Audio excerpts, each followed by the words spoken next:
Welcome back, folks. Well, today we're back in Oldsmobile land, rocket territory. So this thing is about to go to the machine shop over here in Fort Smith, Hunt Machine, this coming next Thursday. And we are going to start the build process on our Oldsmobile 400. This is my friend Kevin Ruby's 400, and he's got a bunch of really nice Oldsmobiles. We're going to do two 400s for him. I believe both of them are, one is a 65 Olds 4-speed post car, very rare from what I understand. 4-speed post, had the 400, had a lot of the, basically kind of like a strippy, I think. Like somebody ordered it to drag race. It's a really cool car. And I believe the other one is an automatic. So Kevin's gonna give me the other one after this one. This one's gonna be more of a stock build. The other one we're gonna get a little more spicy. But starting on this one first, I wanna get my fellow Oldsmobile friends, I kind of want to solicit your thoughts and what you would do on this. Kevin's got pretty much figured out what he wants to do, but I think that he would also appreciate what other people think. So what we've got is a 65 400. It's running the A heads, and as you know, the early 400s run the 45-degree bank angle cam. It's kind of they only did it for 2 years, so it's very hard to find a cam for one of these.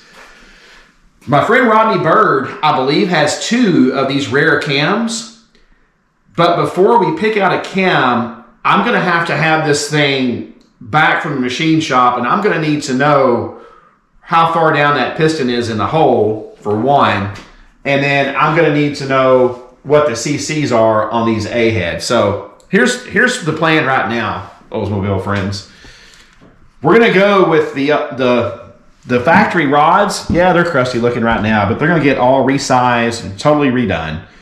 We're going with 350, some brand new 350 Olds pistons.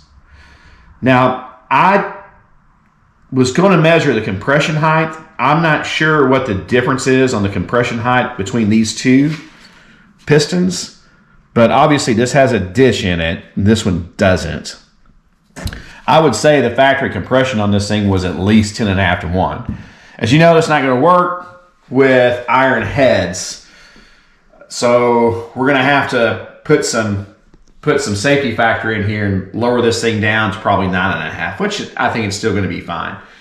So for one, I'd like to know what your thoughts are on this. I think this has been done many times. We're going with a factory Oldsmobile 400 crank.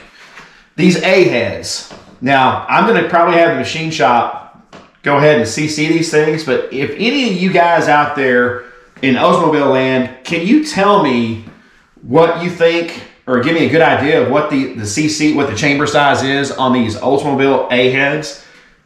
I've done another 400 before this one, and it turned out really well, but it was a very stock factory intake carburetor.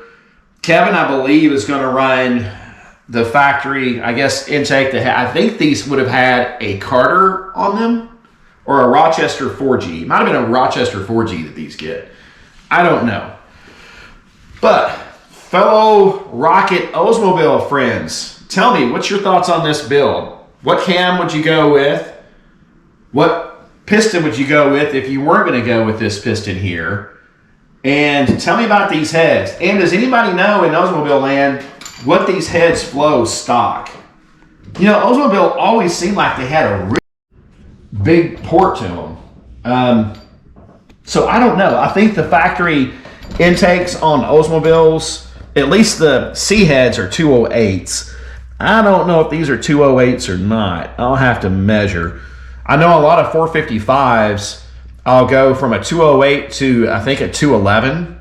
We did our friend Joe Cardinal's 455 for his beautiful 1970 442 convertible factory numbers matching engine, and it turned out great. I got a cam from Mark Rimmel over there in Florida. He's an Oldsmobile aficionado, and he provided that cam for me. And wow, Joe continues to send me text messages and videos of him burning out everywhere on that thing. And I drove that car once we got that engine in there. Wow, does it ever run? It is a barnstormer. But yeah, you guys tell me what you think on this build, what you would do. I know that, again, Kevin's wanting to keep it as stock as possible. That 4G carburetor, you know, it concerns me. This is going to be a flat tappet and a rear cam. So I may see if I have a different carburetor that is a known good carburetor to break the engine in with, because you've only got a certain window to break a flat tappet cam in, and you don't need to be cranking and messing with carburetors and everything when you're trying to break a flat tappet cam in. Knock on wood, my only issues with flat tappet lifters I've had is basically them bleeding down and not staying lit up. And I got a good video on that. Y'all go back and watch. It's like 3 or 4 years old, but I think it had, I think it's got 14,000 views, 15,000 views, where I had a Pontiac and a big block Mopar, and I took the lifter apart, and you can see all the trash inside that thing. And they were brand new, of course. But y'all go watch that video. It's pretty good. I got a lot of comments on that. So yeah, this Oldsmobile is about to go into the build phase. Obviously, going to get all vatted and cleaned. And if there's any little things that you guys, I've got some comments from some other Oldsmobile folks out there about, I think, talking about the valve seats on these, not to put valve seats in them. Because I think they're just cast. So I know we're going to try to do a really good valve job on these. Now, they look like these valves have been in there a minute. So our machine shop's going to go through them, check the valve guides and everything.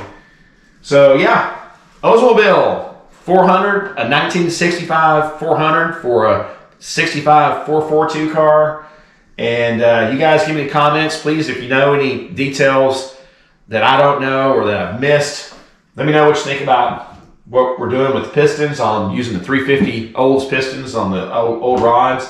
And if you know what the chamber size is, I'll have a machine shop CCM, but I've got to have all that, because when you build these things, obviously, you got your static compression ratio and you got your dynamic. Dynamic's what I've got to know, so we know what cam to choose so we can run on pump gas. So hope everybody has a good day, and we'll see you here down the road.